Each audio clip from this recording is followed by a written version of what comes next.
You are in England standing near a castle. There is a cannon 10 feet away protecting the castle.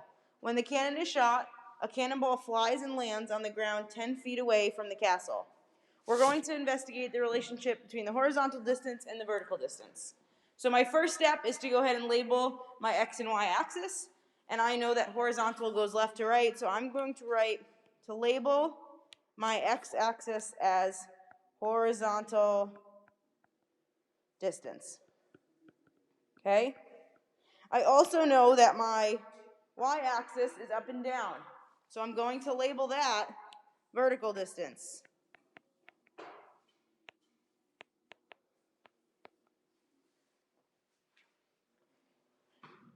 Okay? So, next thing I want you guys to do is we are going to label some other things. So, this tells me that there's a cannon 10 feet away protecting the castle. So, I need to get a coordinate, an ordered pair for the cannon. Okay? So, I need to make an ordered pair for this. So, I'm going to go back up to my word problem. With your pencil or with whatever, you should highlight, circle, underline, cannon is 10 feet away. Okay? 10 feet away. What does that say? Vertical distance. Okay, so now we're 10 feet away. So if this cannon is 10 feet away, what do you think my ordered pair is going to be? Remember, it's the x-axis. So is my number going to go on in my x or in my y to make an ordered pair? Remember, good. And remember, when we're talking about solutions and roots, and when things cross the x-axis, your y is always 0. So what is my ordered pair going to say? Yes, 10, 0. So right under that cannon, you are going to label 10, 0. Right under the cannon. Okay? So, go back up to my word problem. It says, when the cannon is shot, a cannonball flies and lands on the ground 100 feet from the castle. Okay? So highlight 100 feet, because that's going to be important. So, you are going to draw. What I mean by draw, this is literally the simplest thing. You're drawing a line, so I don't want to hear it. Okay? When a cannon shoots, how is it going to shoot? Is it going to be like, what's it going to look like?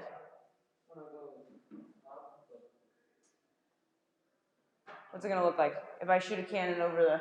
Yeah, okay? So, from the cannon, you're going to draw... Okay, it lands, and I'm going to make a point there. This is obviously not to scale, so don't freak out. I know that's not 100 feet, okay, but get the point. So, now my cannonball has hit the floor. At what point did we say it hit the floor? How many feet away from the castle? Okay, so what's my ordered pair going to look like? Good, 100, 0.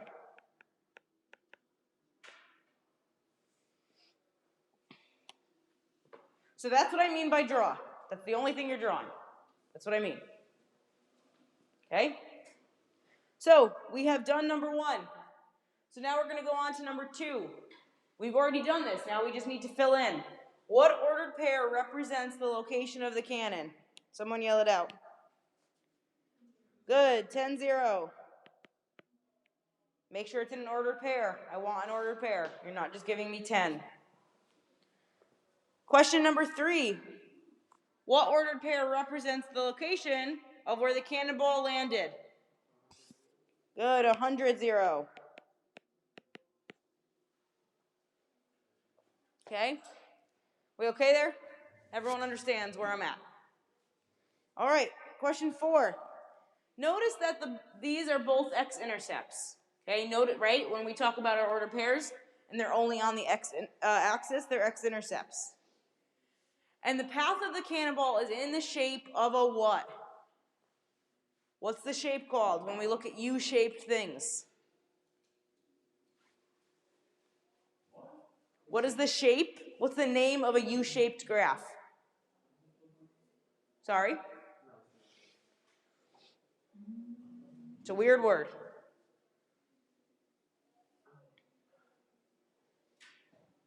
U-shaped graph. Starts with a P.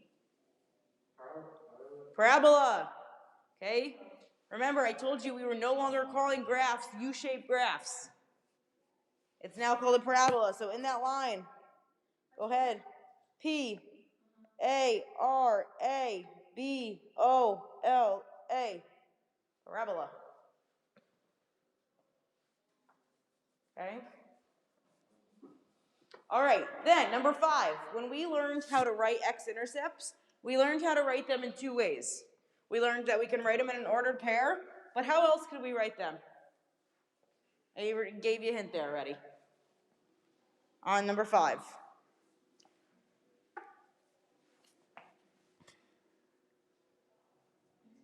Thank you. X equals 10. X equals 100.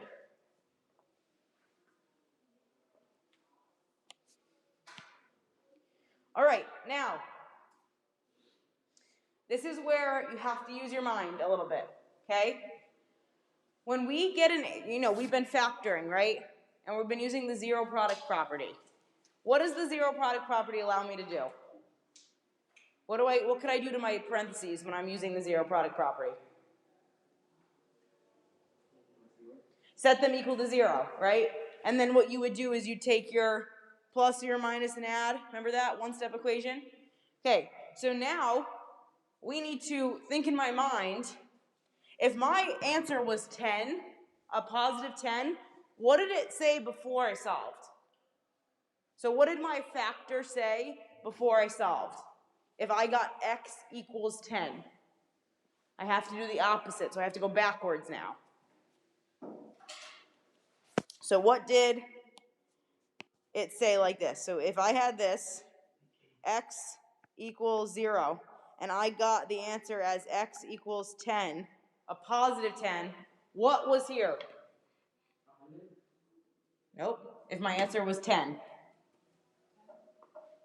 Okay, a 10, but what sign was in the middle? Yes. Okay, and it's negative because, remember, if we were to do the zero product property, you would add 10 to get x equals positive 10. So you have to think in your head, now I have the answer, I have to work backwards. Okay, so that's number 6. Reference your previous answers, so x equals 10, x equals 100, each as a factor. Okay, so for x equals 10, my factor is x minus 10. So what would my factor be for x equals 100? Yeah, x minus 100.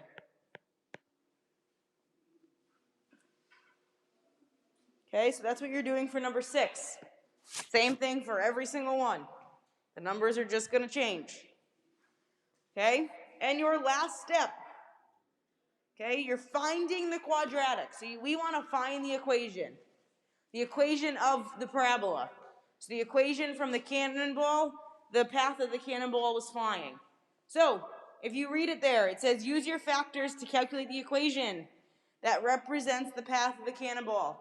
What does it say under that? Hint. Foil. You are foiling. Okay? You can use the box method, or you can use first, outer, inner, last. Okay? I am going to show you with the box method. So, everybody on their paper, go ahead and draw yourself a box. Okay? The last two, I can't help not helping you. So make sure you have every step down that we did. All right, so my first factor goes on top. So x negative 10. My second goes on the side, x negative 100. And then we just use the box method to multiply. So I need to multiply this box first, where I put the little 1. What is x times x? Good. Then I'm going to go to box 2, which is over here. What is x times negative 10? Sorry? Yes, negative 10x. Then I come down to the left box on the bottom. What is negative 100 times x? Good. And last box, what is negative 100 times negative 10? Keep your 1 and huh? Not negative. If it's a negative and a negative. Yes. Now, you need to realize when you are multiplying big numbers like that, that should be the simplest thing for you. You write down whatever number's in front. In this case, they're both 1s. And then you add the zeros up. So in this case, there's 3 zeros. So 1, 2, 3. Okay?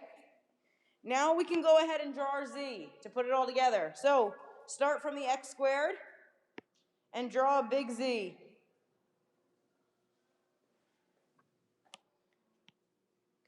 And that gives you the order in which you need to write things down. So,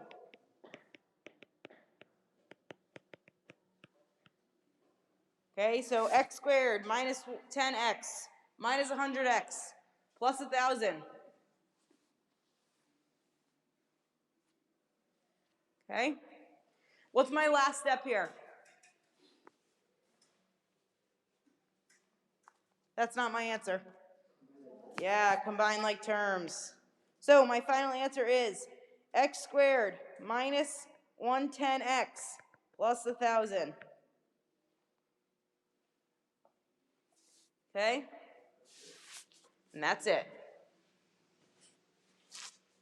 Okay?